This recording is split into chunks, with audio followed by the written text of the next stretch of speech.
What if I told you that 5 simple words, just 5, can flip the emotional power dynamic instantly?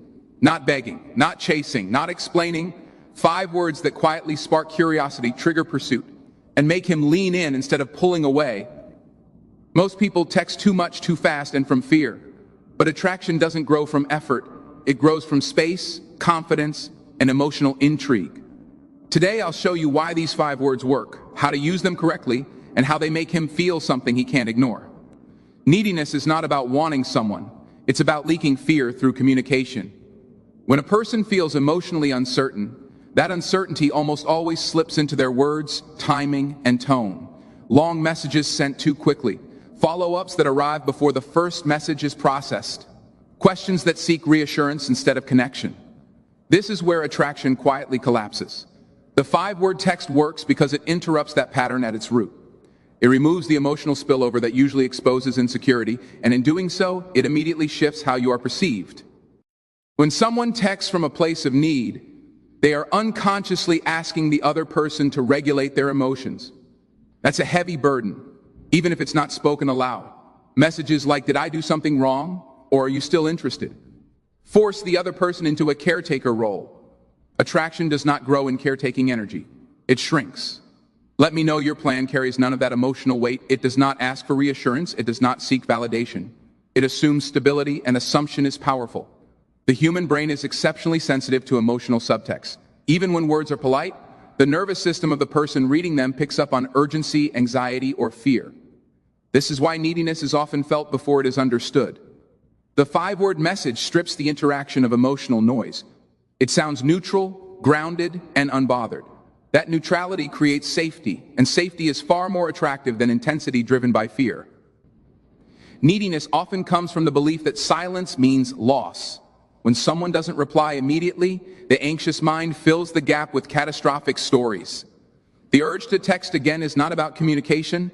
It is about soothing that internal discomfort.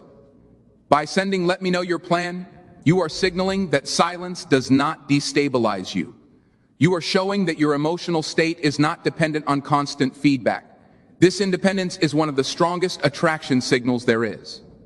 There is also a power shift that happens when neediness disappears. Power in relationships is not about control. It's about emotional self-sufficiency.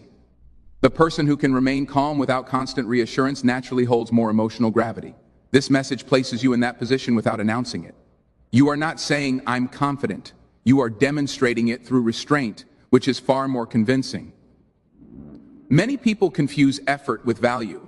They believe that the more they explain, the more they give, the more they show interest, the more valuable they will appear. In reality, excessive effort early on often communicates low perceived self-worth. It suggests that you are trying to earn something instead of assuming you deserve it. The 5-word text assumes worth. It does not try to prove anything. It simply states availability without attachment, which is the opposite of neediness. When neediness is removed, the other person is given space to feel their own desire. Desire cannot be forced. It must arise internally. Over-texting, clarifying, or pushing shuts that process down. Silence paired with calm confidence, however, allows curiosity to form. "Let me know your plan" opens a loop without demanding closure. Open loops are psychologically engaging because the brain naturally wants to complete them. Another reason this message works is because it respects both people's autonomy. Neediness often sounds like an attempt to merge emotional states too quickly. Autonomy, on the other hand, signals emotional maturity. By acknowledging that the other person has a plan, a life, and agency, you position yourself as someone who also has those things. Mutual independence is far more magnetic than emotional entanglement driven by insecurity. There is also a temporal shift embedded in these words. Neediness lives in urgency. It wants answers now. It wants certainty immediately. This text slows time down. It suggests patience and trust in the natural flow of events. People are instinctively drawn to those who do not rush emotional outcomes, because rushing often signals fear of abandonment. From a behavioral perspective, removing neediness changes the reward structure. When you stop overgiving attention, your attention becomes scarce. Scarcity increases perceived value, not because of manipulation, but because humans are wired to notice what is not constantly available. The calm withdrawal of emotional overinvestment makes your presence more impactful when it appears. Emotionally secure communication also reduces resistance. When someone feels pressured, even subtly, they often pull back to protect their autonomy. Neediness creates that pressure without intending to. This 5-word message removes resistance by removing pressure. It invites rather than demands. An invitation feels safe. There is a quiet confidence in not needing to control the outcome. Control is often a mask for fear. By sending a message that does not attempt to steer emotions, timelines, or responses, you show that you trust yourself to handle whatever happens. That self-trust is deeply attractive because it suggests resilience. It's important to understand that removing neediness does not mean becoming cold or detached. It means regulating your emotions privately instead of outsourcing that regulation to someone else. Let me know your plan is warm without being clingy. It is open without being exposed. That balance is rare, which is why it stands out. When someone senses that you are emotionally steady, they feel more relaxed engaging with you. Relaxation allows desire to surface naturally. Anxiety, on the other hand, makes people cautious and defensive. By eliminating needy undertones, you create an emotional environment where connection feels easy instead of demanding. Finally, the absence of neediness subtly challenges the other person's expectations. Many people are used to being chased, reassured, or emotionally managed. When that pattern disappears, it creates contrast. Contrast grabs attention. Without saying a word about standards or boundaries, you communicate them through your emotional posture. Attraction deepens when a man feels invited to step into his natural role as a decision maker, not forced into it. The instinct to lead is not something that activates under pressure or emotional demand. It awakens when there is room to choose freely. When you send a message like "let me know your plan," you are doing something subtle yet powerful. You are opening a door instead of pushing him through it. This distinction matters because leadership is tied to autonomy. The moment a man feels his autonomy is respected, his desire to engage increases naturally. Most communication that turns men off does so because it unintentionally removes their sense of agency. Messages that tell him what he should do, how he should feel, or when he should respond place him in a reactive position. Reactivity does not inspire pursuit. It creates resistance. By contrast, a calm invitation allows him to move forward on his own terms. That freedom is what activates the internal motivation to step up rather than pull away. The masculine instinct to lead is closely connected to purpose. When a man senses that his actions matter, he becomes more present and invested. "Let me know your plan" subtly implies that his initiative has value. You are not outlining the plan for him or hinting at disappointment if he doesn't act a certain way. You are simply acknowledging that his direction matters. This acknowledgement taps into a deep psychological drive to be effective and relevant.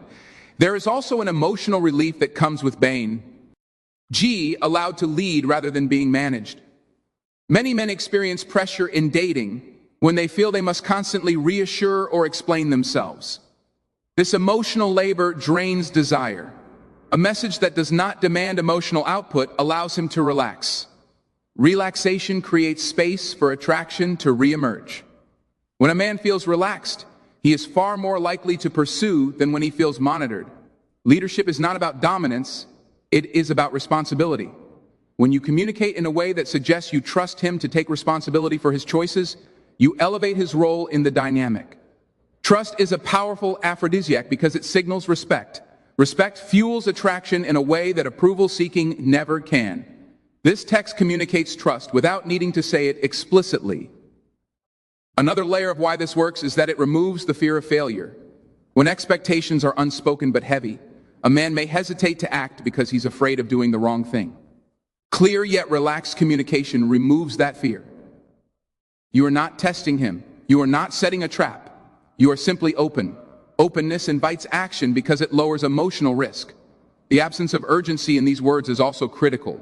Urgency suggests anxiety, and anxiety suggests instability. Stability, on the other hand, allows the masculine instinct to surface. When a man feels that the emotional environment is steady, he feels safe taking initiative. He doesn't have to rush or perform. He can simply decide. Decision-making is where leadership lives. There is a psychological shift that occurs when a man realizes he is not being chased. Chasing places him in a passive role. Being invited places him in an active one. Active roles are far more engaging because they involve choice and intention. This is why men often become more attentive when the pressure to respond disappears. The silence combined with calm communication nudges him forward without force. This type of message also reinforces polarity.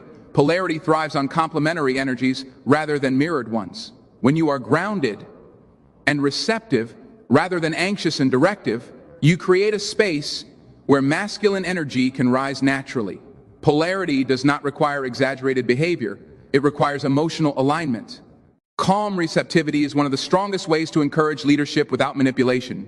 Men are also more likely to invest when they feel their efforts are self-initiated. If he chooses the plan, suggests the time, or initiates the next step, he becomes psychologically attached to that choice. Self-initiated actions carry more emotional weight than actions taken under pressure. This is how simple communication can lead to deeper attachment over time. The wording itself matters because it is future-oriented without being demanding. You are not asking for an explanation of the past or an apology for delays. You are gently orienting the interaction forward. Forward momentum feels purposeful, and purpose. E energizes masculine desire. Dwelling on emotional confusion drains it. This approach also subtly tests emotional maturity without confrontation. A man who is ready to lead will naturally respond with clarity or initiative. A man who is not will reveal that through inaction. You gain information without asking probing questions or having uncomfortable conversations. This clarity allows you to stay aligned with your own standards without needing to enforce them verbally. When leadership is invited rather than demanded, it becomes enjoyable. Enjoyment is a key component of attraction. Obligation breeds resentment, invitation breeds enthusiasm. This message removes obligation entirely. It leaves only choice. Choice is where genuine pursuit begins. There is also a confidence communicated in not needing to micromanage outcomes. Micromanagement often stems from fear of being disappointed. By stepping back, you show that you trust yourself to handle whatever unfolds. This self-trust is deeply appealing because it suggests emotional resilience and inner strength. Ultimately, triggering the instinct to lead is less about saying the perfect words and more about creating the right emotional climate. Let me know your plan works, because it creates a climate of respect, freedom, and calm expectation. In that environment, leadership does not feel like pressure. It feels like a natural next step. Desire has always depended on space, even though modern communication tries to erase it. When everything is instant, messages, replies, access, desire struggles to breathe.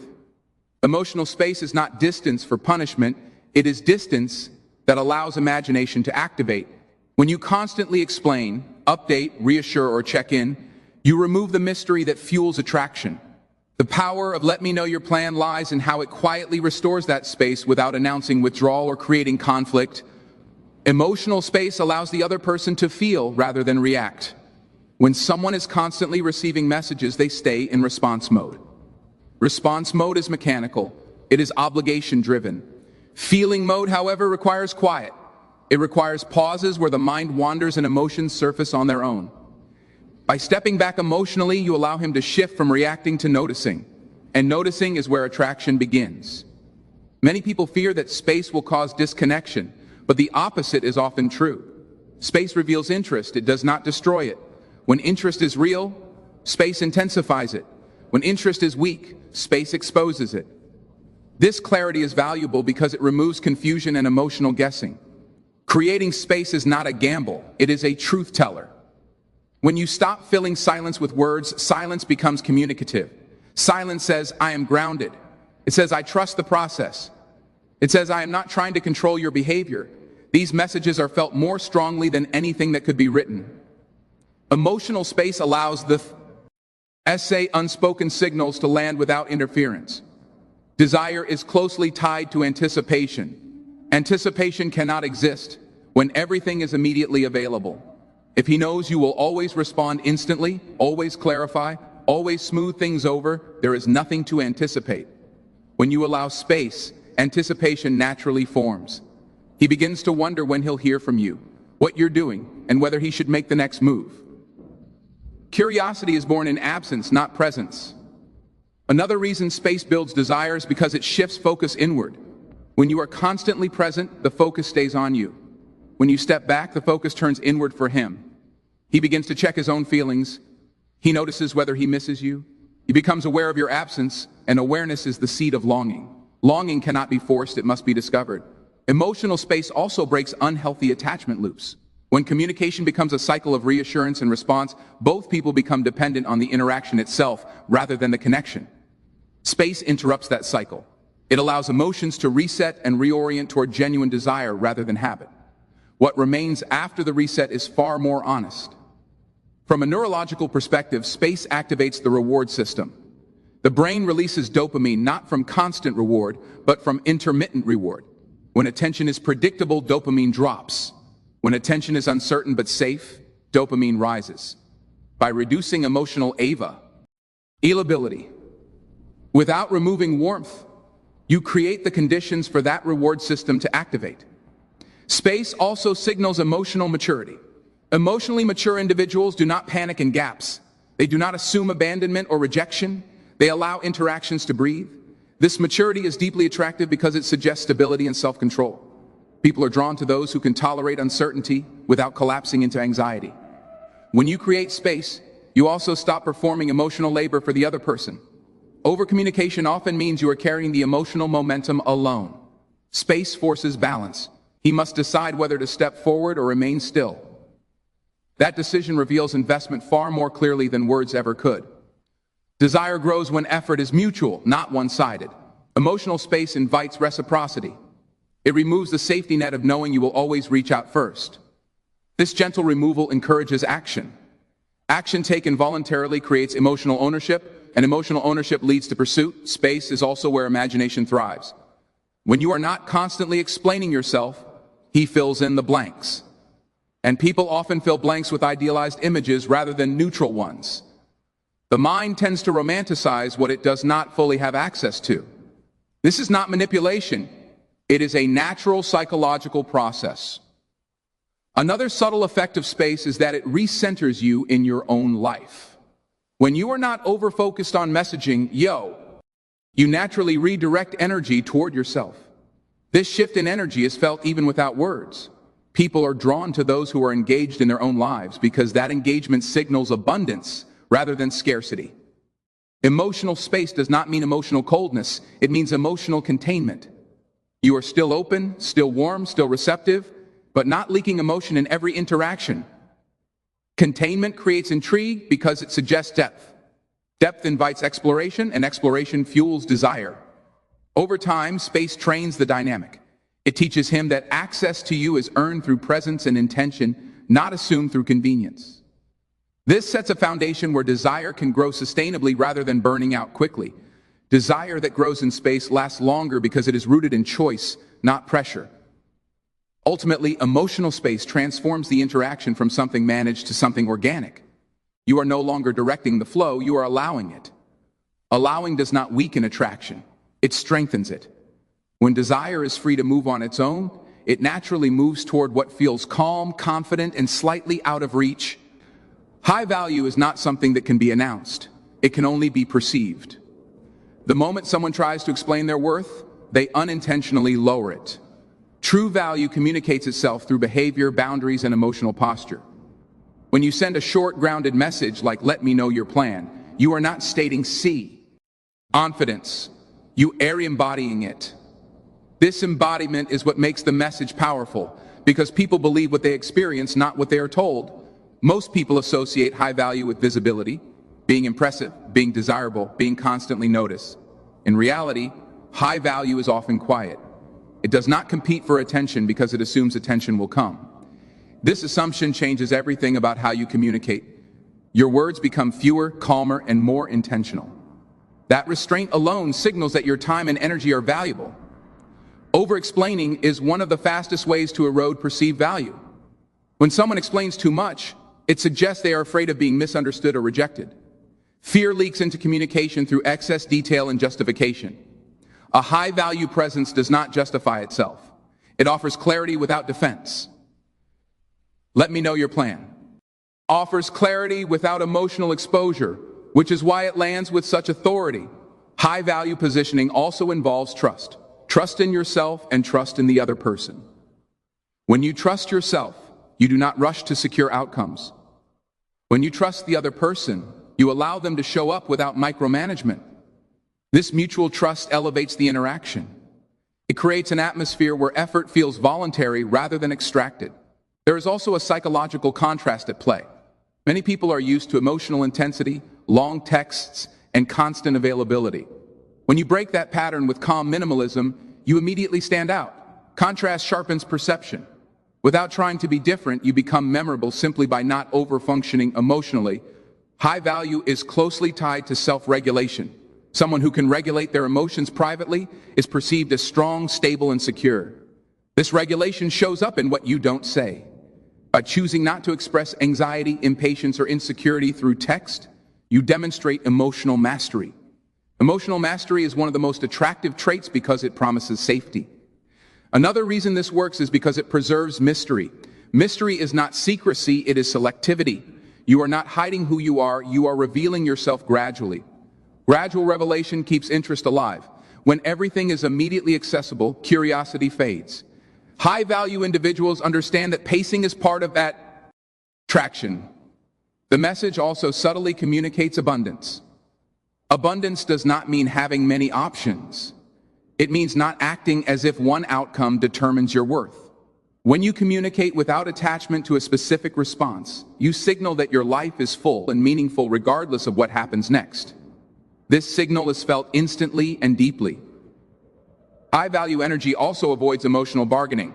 Emotional bargaining sounds like if I explain more, he'll understand, or if I show how much I care, he'll choose me. This mindset places your value in someone else's hands. Calm, minimal communication keeps your value anchored within you. You are not negotiating for attention. You are offering access. There is a grounded femininity or grounded confidence in allowing someone else to come forward. Chasing often feels active, but it actually puts you in a reactive position. Stillness, when rooted in self-worth, is far more powerful. It allows the other person to move while you remain centered. Centeredness is magnetic. High-value communication also respects timing. Not every emotion needs to be expressed immediately. Not every thought needs to be shared. Choosing when to speak and when to stay quiet shows discernment. Discernment elevates perception because it suggests wisdom and experience. When you stop trying to manage impressions, you allow authenticity to surface. Ironically, authenticity is more compelling when it is not forced. A short, neutral message feels real Beck. Oz. It is not trying to perform. Performance exhausts both parties. Authenticity invites connection. The simplicity of the message also reflects clarity. High-value individuals are clear with themselves first. That internal clarity translates into external simplicity. There is no confusion, no mixed signals, no emotional fog. Clarity feels safe, and safety allows attraction to grow. Another subtle aspect is emotional containment. High-value people can feel deeply without spilling those feelings prematurely. They are not emotionally unavailable, they are emotionally intentional. This intention creates depth. Depth attracts because it promises substance beyond surface-level interaction. Ultimately, positioning yourself as high value is less about strategy and more about alignment. When your communication reflects calm self-respect, others adjust their behavior accordingly. You do not need to demand better treatment. Your emotional posture sets the standard naturally. Conflict in communication often arises not from what is said, but from the emotional tension underneath it. Most conflict texts are fueled by unspoken frustration, fear, or disappointment. Questions like, "Why are you acting distant?" or statements like, "I don't like how this is going," may sound honest, but they immediately activate defensiveness. The power of "let me know your plan" lies in its emotional neutrality. It does not carry accusation, disappointment, or pressure, which means it bypasses the nervous system's instinct to protect itself. When people feel accused, even subtly, they stop listening and start defending. Defense shuts down attraction. This is why emotional confrontations over text so often backfire. The message may be valid, but the delivery triggers resistance. A calm, direction-setting phrase avoids this trap entirely. It communicates awareness without confrontation, clarity without criticism. This allows the interaction to stay open instead of collapsing into tension. Avoiding conflict does not mean avoiding standards. Many people believe that if they don't express dissatisfaction directly, they are being passive or accepting less. In reality, direction can be more powerful than confrontation. "Let me know your plan" quietly redirects the interaction forward. It does not dwell on what went wrong, it focuses on what happens next. Forward movement reduces emotional friction. Conflict usually pulls conversations into the past. Who said what? Who didn't reply? What changed? The past is emotionally charged, especially when expectations were unmet. Direction, on the other hand, lives in the future. When you orient communication toward the future, you reduce emotional volatility. The nervous system relaxes because it is no longer being asked to justify or defend previous behavior. This type of communication also preserves dignity on both sides.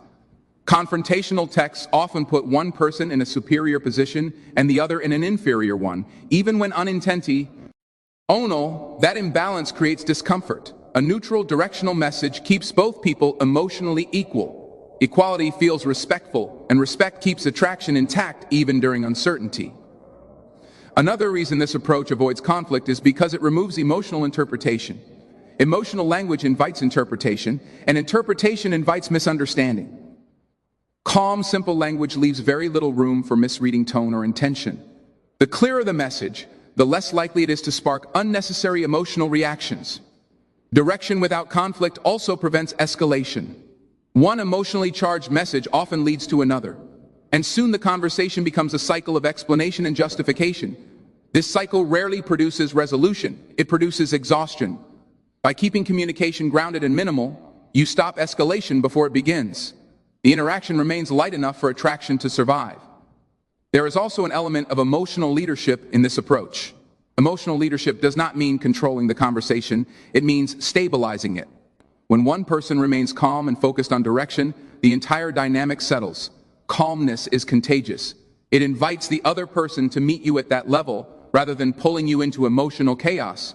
Many people unintentionally create conflict because they want clarity, not because they want to fight. However, clarity sought through emotional pressure often achieves the opposite. Direct. Shinno communication offers clarity without emotional cost. It gives the other person a clear path to respond without feeling cornered. This approach also respects timing. Conflict often erupts when emotions are high and clarity is low. Direction allows time to do its work. It gives space for reflection, decision-making, and self-regulation.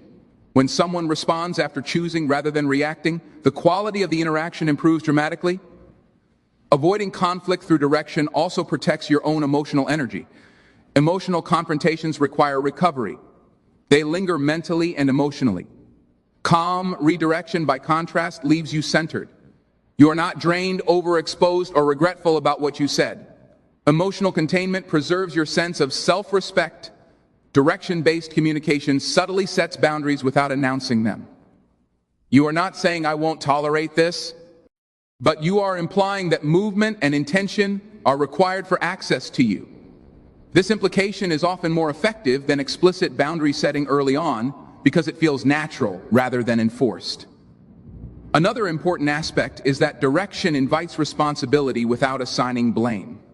Blame triggers shame or defensiveness. Responsibility invites action. When someone feels free to act without being judged, they are more likely to do so. This is how attraction and momentum are preserved even during uncertainty. Conflict-free direction also keeps the interaction emotionally clean. There is no residue of harsh words or emotional outbursts to overcome later. Clean interactions are easier to build on. They create a sense of ease that makes continued connection feel appealing rather than complicated. This kind of communication teaches the dynamic how to handle tension in the future. It sets a precedent that uncertainty does not have to lead to emotional clashes. Over time, this builds trust. Trust grows not from intense conversations, but from consistent emotional stability. Ultimately, avoiding conflict while creating direction allows attraction to evolve instead of fracture. It keeps the emotional door open without forcing anyone through it. When direction replaces confrontation, clarity emerges naturally, and the connection remains intact without emotional damage. Chasing begins the moment emotional comfort is disrupted in a subtle, non-threatening way. When writhing feels guaranteed, predictable, and always available, the nervous system relaxes into complacency. Comfort is pleasant, but it rarely fuels pursuit. The shift created by "let me know your plan" introduces just enough uncertainty to reawaken attention without triggering fear. This balance is crucial, because attraction lives between safety and mystery. When you stop over giving emotional reassurance, the other person becomes responsible for maintaining connection. Responsibility changes perception. What we are responsible for, we value more. This message quietly transfers responsibility back to him without accusation or withdrawal. The absence of pressure makes that responsibility feel voluntary rather than imposed. Chasing is driven by the fear of losing access, not the fear of rejection. Rejection shuts people down. Potential loss activates effort. By stepping back emotionally while remaining open, you create the sense that access to you is not guaranteed. This potential loss is gentle but noticeable. It sparks movement rather than avoidance. Another reason chasing begins is because emotional patterns are disrupted. When someone expects you to always check in, always clarify, always reach out, that pattern becomes background noise. Breaking the pattern with calm restraint forces awareness. Awareness is the first step toward renewed interest. People notice change more than consistency. The human mind is wired to seek resolution. When you leave emotional space with closing the loop, the mind naturally wants to complete it. Let me know your plan opens a loop without resolving it. This open loop keeps you present in his thoughts, not through intensity, but through incompletion. Chasing also emerges when a man feels he has something to prove to himself. When pursuit is self-initiated, it reinforces his identity as capable and decisive. This internal validation is far more powerful than external approval. By not pushing for reassurance, you allow him to step into that role organically. The absence of emotional over-availability makes your attention more valuable. Value is not created by scarcity alone, but by discernment. When your attention is given selectively, it feels earned. Earned attention carries emotional weight, which makes pursuit meaningful rather than habitual. Chasing is sustained by imagination. When you are not constantly present, the mind fills the gaps. It imagines conversations, moments, possibilities. Imagination intensifies emotion. This is why longing often feels stronger than satisfaction. By allowing space, you invite imagination to work in your favor. Another subtle trigger is emotional contrast. If someone is used to intensity or reassurance, calm neutrality feels different. Difference creates focus. Focus leads to curiosity. Curiosity leads to action. This chain reaction begins not with dramatic withdrawal, but with a simple shift in emotional tone. Chasing also happens when effort becomes the only way to restore equilibrium. When emotional balance is slightly off, the instinct is to correct it. Reaching out, making plans, clarifying intentions, all become ways to regain that balance. Because you are not forcing the correction, he chooses it himself. The message also preserves your warmth, which is essential. Cold withdrawal can trigger avoidance, not pursuit. Warm openness combined with emotional distance creates the perfect tension. It says, I'm here, but I'm not chasing you. That tension is what transforms comfort into desire. When chasing begins, it is often subtle at first. A quicker reply, a clearer plan, a check-in that didn't exist before. These small shifts signal re-engagement. They happen because the emotional dynamic has changed, not because of words alone. Behavior always follows energy. This approach also protects you from over-investing emotionally before effort is reciprocated. By stepping back, you give the connection room to balance. Balanced connections feel satisfying because both people contribute. Contribution increases attachment more reliably than intensity. Chasing becomes consistent when the pattern is maintained. If you return immediately to over-availability after he steps forward, the dynamic resets. Calm consistency teaches the nervous system that pursuit is part of the connection. Over time, this becomes the new normal. Ultimately, chasing begins not because you asked for it, but because use the emotional environment invited it. When comfort ends just enough to awaken desire, pursuit feels natural rather than forced. That is why these 5 words change behavior without ever demanding it. Attraction is not created by saying more. It is created by saying the right thing and then allowing space for it to work. When you stop trying to control outcomes and start trusting your emotional posture, everything shifts. Calm confidence becomes louder than effort, restraint becomes more powerful than explanation, and presence becomes more valuable than availability. When you communicate from self-respect instead of fear, you don't need strategies to be chased. You naturally inspire pursuit.